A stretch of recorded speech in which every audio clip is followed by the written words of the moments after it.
Hello, welcome back all of you. My name is Prachi Soni. I'm from Gandhi Senior Secondary Public School, Shikohabad.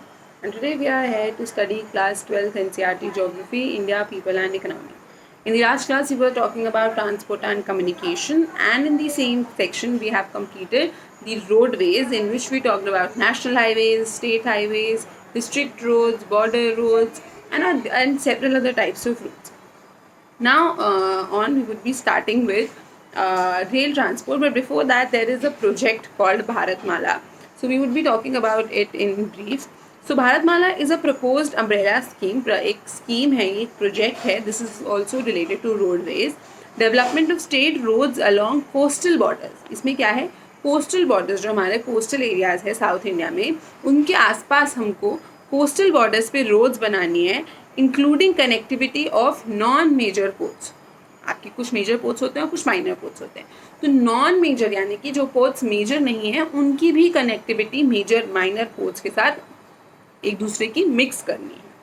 Backward areas जो हैं, religious और जो tourist places हैं, उनको connectivity करनी है. सेतु भारत राम परियोजना है जो कि अबाउट 1500 मेजर ब्रिजेस बनाने की, 200 रेल ओवर ब्रिजेस बनाने की. रेल ओवर जो ब्रिजेस होते हैं, rail under bridges. District headquarters connectivity scheme है जिसमें 9000 kilometre newly declared national highways बनाए जाएंगे. ये प्रोग्राम 2022 में कंप्लीट होने की संभावना है. क्या प्रोग्रेस है, कितना हुआ है, कितना नहीं हुआ है, ये हमको 2022 के बाद जब रिपोर्ट आएगा तब पता चलेगा. Moving on to rail transport. जो इंडियन रेलवेज है नेटवर्क सबसे लॉन्गेस्ट है in the world. It facilitates railway से फ्रीट यानी कि सामान और पैसेंजर्स दोनों ही मूव करते हैं, और ये हमारी इकोनॉमी की ग्रोथ के लिए बहुत ही ज़्यादा मेजर कॉन्ट्रीब्यूटर है. महात्मा गांधी ने इंडियन रेलवेज के पर्सपेक्टिव में बोला था, it broad people of diverse culture. Railways की वजह से बहुत सारे कल्चर्स मिल पाए, एक दूसरे से बात कर पाए. और जस्ट इमेजिन इंडिया का फ्रीडम स्ट्रगल, जो हमारी जितनी भी फ्रीडम मूवमेंट थी, हमने इतने सारे मूवमेंट्स किए, नॉन कॉपरेशन का, सिविल डिसोबीडियंस, हमारे लीडर्स थे, वो एक जगह से दूसरी जगह कैसे मूव करते अगर हमारे पास रेलवेज की सुविधा नहीं होती. तो रेलवेज ने एक्चुअली में बहुत ज़्यादा हेल्प किया हमारे national freedom struggle. Indian railways जो था वो 1853 में इंट्रोड्यूस किया गया था. जो पहली लाइन बनाई गई थी वो बॉम्बे से थाने बनाई गई थी, जिसका डिस्टेंस कितना था, 34 kilometre. That is 34 kilometres from Mumbai to Thane. Indian railways is the largest government undertaking. Indian railways आज के डेट में सबसे बड़ी अंडरटेकिंग है, यानी कि इंडियन रेलवेज एक ऐसा अंडरटेकिंग है जो हमारी सरकार की सबसे लार्जेस्ट है, सबसे ज़्यादा बड़ी अंडरटेकिंग यही है. जो इंडियन रेलवेज का नेटवर्क है वो आपका 2015 में कुछ 66,030 किलोमीटर्स था, 31 मार्च 2015 को. ये काफ़ी ज़्यादा है. इट्स वेरी लार्ज साइज, और इसकी वजह से जो रेलवे मैनेजमेंट सेंट्रल, क्योंकि इतना बड़ा है, इतना सारा है, तो एक सिस्टम पे काफ़ी ज़्यादा प्रेशर पड़ जाता है. दस इंडिया का जो रेलवे सिस्टम है उसको 16 जोन्स में डिवाइड किया गया है. ये जोन्स अब 16 नहीं रहे हैं, ये इंक्रीज हो गए हैं. तो ये जो जोन्स हैं ये आपके इंक्रीज हो गए हैं. पहले 16 थे, फिर 17 हुए, and total now they are 18 railway zones. हम देखेंगे अभी एक एक करके कौन से हैं वो 18 railway zones. 10 zone wise performance आपको टेबल 10.3 में मिलेगा. सो जोन वाइज क्या क्या है, जैसे कि सबसे पहले तो पहले हम फ्रीट को समझते हैं. जो आपका ये टेबल बना हुआ है, ट्रेंड्स ऑफ फ्रीट्स एंड पैसेंजर. फ्रीट्स और पैसेंजर्स यानी कि सामान और पैसेंजर कितना जाता है आपका मिलियंस में, जो इंडियन रेलवेज हैंडल करता है. सबसे पहले कोल को हम लोग 2014-15 में अराउंड 545.8 मिलियन हम कोल ट्रांसपोर्ट करते हैं. रॉ मटेरियल स्टील प्लांट्स के लिए 18.3 है. इसी तरीके से बहुत सारी चीज़ें हैं. पैसेंजर्स ओरिजिनेटिंग आप देखो 2431 मिलियन था, which has increased multifold to 8224. और टोटल ट्रैफिक आपका 167.9 मिलियन टू 1095.2 मिलियन. काफ़ी ज़्यादा इंक्रीज है ये, which is the good news, which is very positive. Indian railways और उसके हेडक्वार्टर्स. आपको सबसे पहले तो डायरेक्शन पता होनी चाहिए, डायरेक्शन कार्डिनल्स पता होने चाहिए. North, south, east, west. North west, north east, north south west, south east, ये आपको डायरेक्शंस पता होंगे तो आपको इससे इजी हो जाएगा करना. सबसे पहले तो है सेंट्रल रेलवे जोन कहाँ है आपका, मुंबई का छत्रपति शिवाजी टर्मिनल जो है आपका CST, मुंबई में भी 2-3 रेलवे स्टेशन है, तो मुंबई का जो CST टर्मिनल है वो आपका सेंट्रल रेलवे स्टेशन है। ईस्टर्न रेलवे स्टेशन में आपका आता है कोलकाता। ईस्ट सेंट्रल, अब कौन सा है, ईस्ट सेंट्रल रेलवे स्टेशन में आपका आता है, तो सारे direction north south east west, 4 ये हो गए। North west north south, north west north east south west south east, 8 हो गए। North central south central west central और ईस्ट सेंट्रल, 12 हो गए, और बाकी के 4 जो हैं वो एक्स्ट्रा हैं। सबसे पहले तो सेंट्रल, और एक सेंट्रल आपका central Mumbai CST, eastern Kolkata, east central east और सेंट्रल आपका हाजीपुर, ईस्ट कोस्ट, अब ये एक्स्ट्रा है, ये क्या है, ये एक्स्ट्रा वाला है। ईस्ट कोस्ट कहाँ है, भुवनेश्वर उड़ीसा में। नॉर्दर्न कहाँ है, न्यू दिल्ली में। नॉर्थ सेंट्रल इलाहाबाद में। नॉर्थ ईस्टर्न गोरखपुर में। नॉर्थ ईस्टर्न याद रखना, नॉर्थ ईस्टर्न स्टेट्स जनरली हम वो वाली कंसिडर करते हैं आपकी जो 7 सिस्टर्स हैं, but no, north eastern railway zone कहाँ है आपका, गोरखपुर में, और गोरखपुर का रेलवे स्टेशन सबसे बड़ा रेलवे स्टेशन है इंडिया में। नॉर्थ ईस्ट फ्रंटियर, अब ये है आपका नॉर्थ ईस्ट फ्रंटियर कहाँ है, मालीगांव गुवाहाटी, गुवाहाटी में जो रेलवे स्टेशन है वो आपका नॉर्थ ईस्ट फ्रंटियर है। नॉर्थ वेस्टर्न जयपुर, नॉर्दर्न कहाँ है दिल्ली, नॉर्थ वेस्टर्न कहाँ है Jaipur. Southern Chennai, south central Secunderabad, south eastern Kolkata. South eastern Kolkata में कितने हो गए, 2 हो गए, एक तो था आपका ईस्टर्न और एक हो गया साउथ ईस्टर्न, भी आपका कोलकाता में ही है। फिर आपका साउथ ईस्ट सेंट्रल, कौन सा, साउथ ईस्ट का भी सेंट्रल है, ये एक और एक्स्ट्रा ऐड हो गया है, साउथ ईस्ट सेंट्रल, ये कहाँ है आपका, बिलासपुर। फिर आपका साउथ वेस्टर्न कहाँ है, साउथ वेस्टर्न हुबली कर्नाटका में है। और साउथ ईस्टर्न वाला जो है ना कोलकाता, वो हुगली HUGLY हुगली में है, आप फिर भी कोलकाता याद रख सकते हो, that is not a issue. Western कहाँ है, मुंबई में है, चर्च गेट, मुंबई के भी 2 आ गए, एक वेस्टर्न भी आपका मुंबई में है और सेंट्रल भी आपका मुंबई में है। डिफरेंस क्या है, सेंट्रल आपका मुंबई CST है और वेस्टर्न आपका मुंबई चर्च गेट है। वेस्टर्न में जयपुर याद नहीं रखना है, जयपुर में क्या याद रखना है, नॉर्थ वेस्टर्न है। फिर वेस्ट सेंट्रल है जो आपका जबलपुर में है। एक और जोन है मेट्रो, जो कोलकाता की मेट्रो है वो आपका 17th रेलवे जोन है, लिख लीजिएगा आप अपनी बुक में। और 18th रेलवे जोन है आपका south coastern railway zone, southern coast south coast जो है, साउथ कोस्ट रेलवे जोन, जो कि आपका विशाखापट्टनम में है। सो टोटल नॉर्थ से शुरू करते हैं। नॉर्दर्न क्या है, न्यू दिल्ली, नॉर्थ इस तरफ जाओ आप, नॉर्दर्न क्या है, न्यू दिल्ली। नॉर्थ ईस्टर्न क्या है आपका, नॉर्थ सेंट्रल है आपका इलाहाबाद, नॉर्थ ईस्टर्न है आपका गोरखपुर, ईस्ट है आपका कोलकाता, ईस्ट साउथ ईस्टर्न नीचे आ गए ना, तो साउथ ईस्टर्न है आपका साउथ ईस्टर्न भी कोलकाता है और ईस्टर्न भी कोलकाता है। साउथ ईस्टर्न क्या है, कोलकाता हुगली। सदर्न क्या है, चेन्नई। साउथ वेस्टर्न क्या है, हुबली। सेंट्रल आपका वेस्टर्न क्या है, मुंबई चर्च गेट। सेंट्रल एक और जाएगा, नॉर्थ वेस्टर्न क्या है आपका, जयपुर। सेंट्रल क्या है आपका Mumbai CST। Coastal railway zone, east coast क्या है आपकी भुवनेश्वर, और साउथ कोस्ट क्या है आपकी विशाखापट्टनम। साउथ सेंट्रल है आपका सिकंदराबाद, और साउथ ईस्ट सेंट्रल है आपका बिलासपुर। ईस्ट सेंट्रल है आपका हाजीपुर और वेस्ट सेंट्रल है आपका जबलपुर। सो ये आप याद रख सकते हो। इसके अलावा मेट्रो रेलवे जोन, और हमने कोस्ट वाला तो कर लिया Visakhapatnam. Next, on the basis of width of track. अब क्या होता है, आपने देखा होगा जो ट्रेन्स चलती हैं उनके जो ट्रैक्स होते हैं उनकी भी अलग अलग विड्थ होती है, चौड़ाई होती है। कुछ बहुत पतले होते हैं, कुछ बहुत चौड़े होते हैं, तो इनकी अलग अलग इनकी चौड़ाई होती है, लंबाई होती है। इंडियन रेलवेज को 3 कैटेगरीज में डिवाइड किया गया है। सबसे पहला होता है ब्रॉड गॉज, नाम से समझ में आ रहा है, गॉज का मतलब बीच में डिस्टेंस। तो ब्रॉड गॉज का मतलब क्या है, जो डिस्टेंस होगा 2 पटरियों के बीच में, एक यहाँ पे और एक यहाँ पे, वो टोटल कितना होता है 1.676 मीटर्स। कितना होता है 1.676 मीटर्स, काफ़ी ज़्यादा हो गया। 1 मीटर कुछ इतना लंबा होगा और 1 मीटर 0.676 मीटर होता है इसका। जो टोटल लेंथ हमारे इंडिया में टोटल जो ब्रॉड गॉज बने हुए हैं, मतलब जो चौड़े पट्टी वाली रेलवेज हैं, चौड़ी पटरी वाली, वो कितने किलोमीटर है? 60,510 किलोमीटर इन मार्च 2016। नेक्स्ट है आपका मीटर गॉज। मीटर गॉज में नाम से ही समझ में आ रहा है ये क्या है, मीटर, नाम में क्या है, मीटर गॉज। तो इनके बीच में जो दो पटरियां होती हैं उनके बीच में डिस्टेंस कितना होता है? 1 मीटर का होता है। सो मीटर गॉज 1 मीटर का होता है and the distance between total length हमारे इंडिया में कितना है? 3,880 किलोमीटर मार्च 2016 में। फिर हम बात करेंगे नैरो गॉज की। अभी था, एक था ब्रॉड गॉज जो कि 1 मीटर से ज़्यादा था, एक था मीटर गॉज जो कि 1 मीटर था। अब नैरो गॉज जो कि कितना होगा? 1 मीटर से कम का होगा, विच इज़ अराउंड 0.672 मीटर्स या फिर 610 मीटर्स।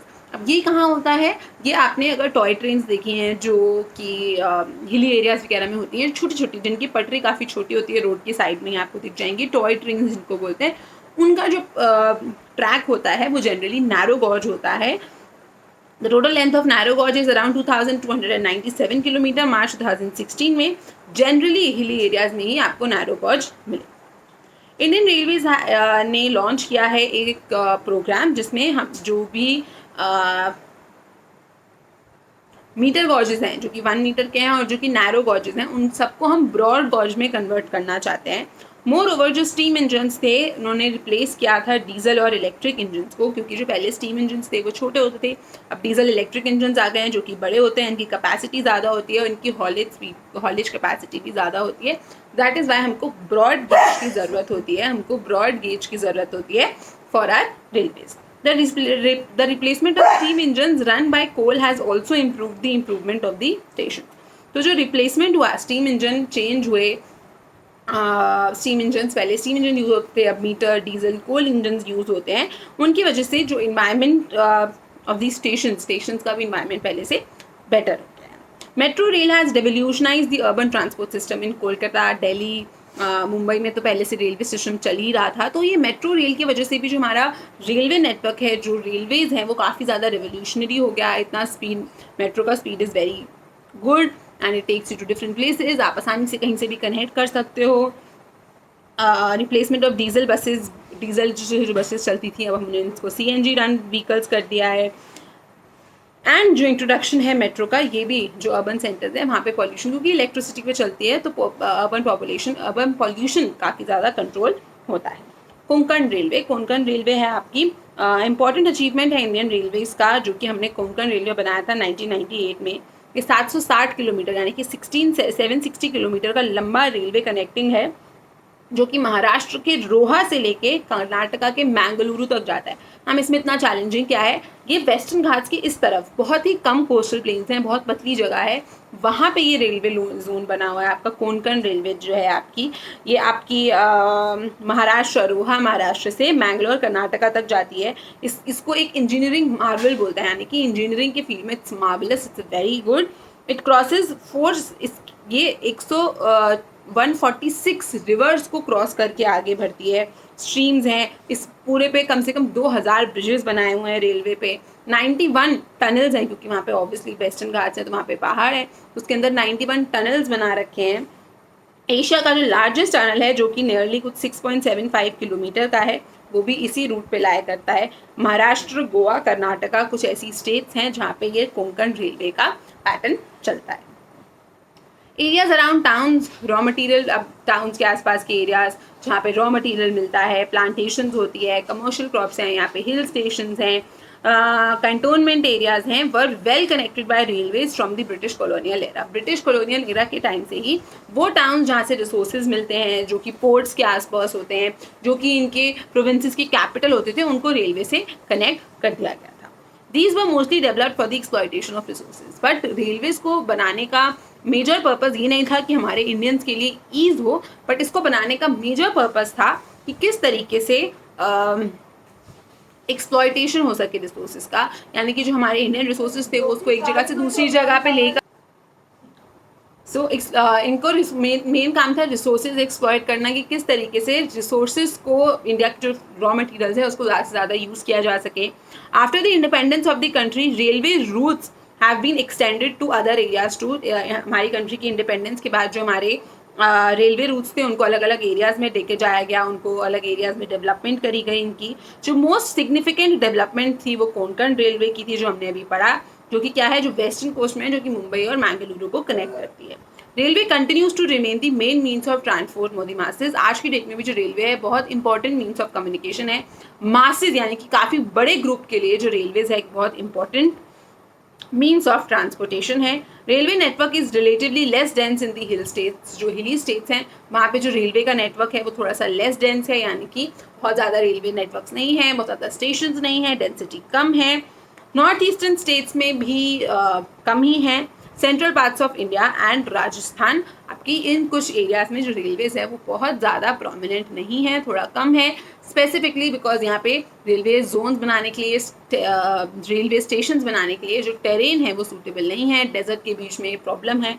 तो all these reasons. Next is your water transport. Waterways is an important mode of transport. Waterways एक बहुत इंपॉर्टेंट मोड ऑफ ट्रांसपोर्टेशन है पैसेंजर्स के लिए और कार्गो ट्रैफिक यानी कि सामान को ले जाने के लिए भी। इट इज़ चीपेस्ट, बचपन से पढ़ रहे हैं, जो वाटर ट्रांसपोर्ट होता है वो सबसे सस्ता होता है, सबसे सूटेबल भी होता है हैवी और बल्कि मटीरियल को इधर से उधर ले जाने के लिए। इट इज़ फ्यूल एफिशिएंट, यानी कि इसमें ज़्यादा फ्यूल की भी कंज्यूमेंट नहीं होती है। इको फ्रेंडली है मोड ऑफ ट्रांसपोर्ट। जो वाटर ट्रांसपोर्ट है वो दो तरीके की होता है, इनलैंड वाटरवेज यानी कि इनसाइड द कंट्री अगर आप करते हो, और एक होता है आपका ओशनिक वाटरवेज यानी कि जो आप ओशंस के माध्यम से करते हो। So inland waterways and oceanic waterways. सबसे पहले हम इनलैंड वाटरवेज को देखते हैं। ये चीफ मोड ऑफ ट्रांसपोर्टेशन है। रेलवे से पहले मेजरली हम इन्हीं नदियों को, जो हमारी लोकल रिवर्स थी, उनको यूज़ करके इधर से उधर जाते थे। हाउएवर जब से रोडवेज रेलवेज बना है, इनलैंड वाटरवेज को काफ़ी टफ कंपटीशन मिल रहा है। मोर ओवर जो रिवर वाटर है वो डाइवर्ट करते जा रहे हैं, यानी कि जो नदियों का पानी है वो आप अपने खेतों को इरीगेट करने के लिए अपने एग्रीकल्चर फील्ड्स में लेके चले जाते हैं, जिसकी वजह से रिवर्स में जो पानी होता है वो कम हो जाता है। रिवर्स में पानी कम होने की वजह से जो इनलैंड वाटरवेज है, जो शिप्स वगैरह, जो कार्गो हम यहाँ पे चला पा रहे थे, वो ऑटोमेटिकली कम हो जाती है। मेड देम नॉन नेविगेबल, ज़्यादा यूज़ नहीं हो रही हैं large parts of the courses में। इंडिया का करीब 14,500 किलोमीटर्स ऑफ नेविगेबल 14,500 किलोमीटर का नेविगेबल वाटरवेज है, कॉन्ट्रीब्यूटिंग अबाउट 8% कॉन्ट्रीब्यूट करता है कंट्री के ट्रांसपोर्टेशन को। इट कंप्राइजेज, इसमें रिवर्स आते हैं, कैनाल्स आते हैं, बैक वाटर्स आते हैं, क्रीक्स आते हैं, ये सारी चीज़ें आती हैं आपकी। अभी क्या होता है, रिवर आपको पता है, कैनाल जो कि लेके जाता है, बैक वाटर्स जो हमने बात करी थी लगून लेक्स, वो आपकी बैक वाटर्स में आती हैं।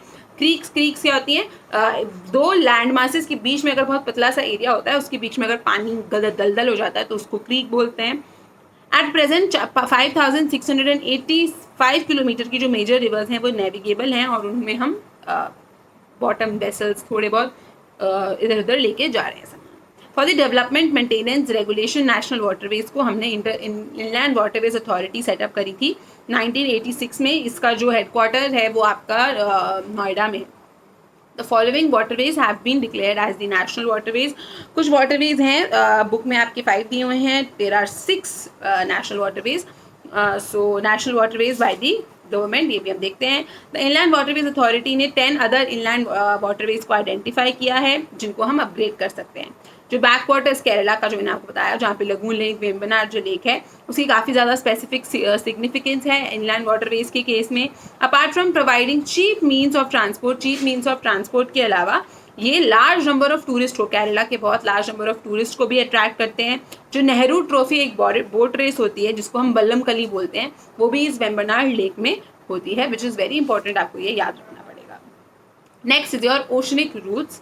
इंडिया की वास्ट कोस्ट लाइन है करीब 7,517 किलोमीटर लंबी, जिसमें कुछ आइलैंड्स भी आते हैं।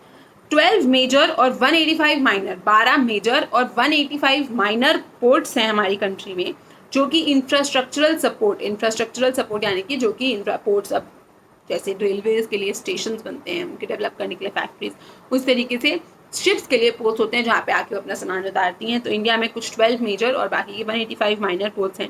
Oceanic routes play an important role in transport sector of India's economy. Oceanic routes एक बहुत इंपॉर्टेंट रोल प्ले करते हैं इंडिया की इकोनॉमी में। अप्रॉक्सीमेटली 95% जो इंडिया का फॉरेन ट्रेड है बाय वॉल्यूम, और 70% बाय वैल्यू आपके ओशन रूट से जाता है। इंटरनेशनल ट्रेड के अलावा there are also other purposes of transport. Islands जाना है हमको, बाकी किसी कंट्री में जाना है, तो उन चीज़ों के लिए भी हम ओशन वेज को यूज़ करते हैं।